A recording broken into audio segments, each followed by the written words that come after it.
hablando hoy día de Segunda de Tesalonicenses, capítulo 2, versículo 18, donde leemos: ya que queríamos ir a ustedes, al menos yo, Pablo, más de una vez, pero Satanás nos lo ha impedido.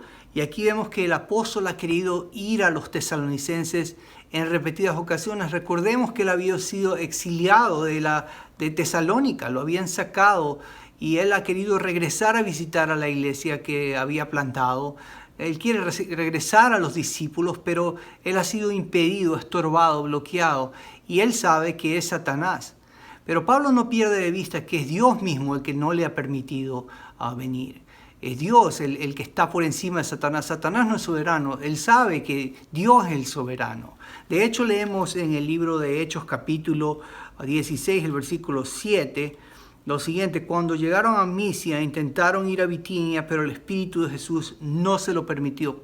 Aquí vemos que aquel que no permitió a Pablo ir a estos lugares fue el Espíritu de Jesús.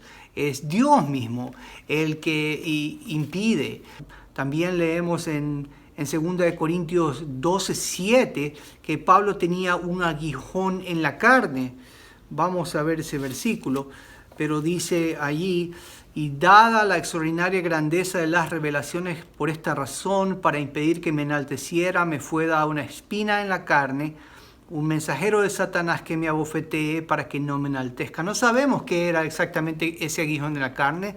Podría haber sido una enfermedad física. Algunos creen que eran falsos maestros que lo estaban atormentando y que estaban atentando contra los discípulos que Pablo adquiría y había invertido tanto en ellos.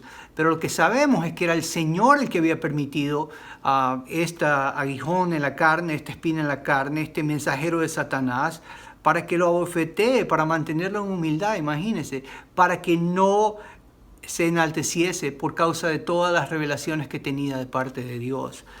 Así que es Dios el que está por encima de estas cosas. No sé por el problema por el cual usted está pasando, pero quiero que usted sepa que Dios es soberano. A veces el estorbo va a venir por las autoridades. Recordemos ahí en Hechos 17:9 que Jasón había sido puesto en la cárcel con los hermanos, y algunas personas creen que las autoridades habían dado fianza a Jasón, pero con una prescripción legal o una restricción para que Pablo no volviera a llegar a Tesalónica. Así que el enemigo estaba usando las autoridades, y en este caso un elemento legal para impedir que Pablo viniera nuevamente a hablar de la palabra de Dios. No obstante, quiero volverle a decir: el enemigo no es soberano, Satanás no es soberano, Dios es el soberano, y eso lo podemos ver claramente en el capítulo 1 de Santiago, en el versículo 2 al 8, y quiero leerlo para usted. Dice ahí Santiago: tengan por sumo gozo, hermanos míos, cuando se hallen en diversas pruebas y tentaciones. Esa es la palabra peirazo, es tentaciones. Tentaciones de la fe, cuando uno está en diversas pruebas, en diversas dificultades, sabiendo que la prueba de su fe produce paciencia. Se da cuenta, Dios busca que nosotros crezcamos y que perseveremos en medio de estas dificultades que Él permite, y que la paciencia tenga su perfecto resultado, es decir, su completo resultado, para que sean perfectos y completos sin que les falte nada. Dios quiere llevarnos a la madurez a través de todas estas cosas que Él permite. Y versículo 5 dice: si a alguno de ustedes le falta sabiduría, que se la pida a Dios, quien da a todos abundantemente y sin reproche, le será dada.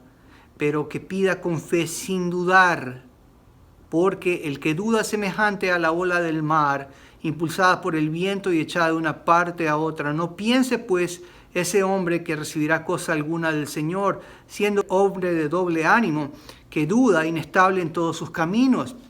Así que lo que Dios quiere al permitir que el enemigo nos estorbe, nos bloquee, primero es mantenernos en humildad.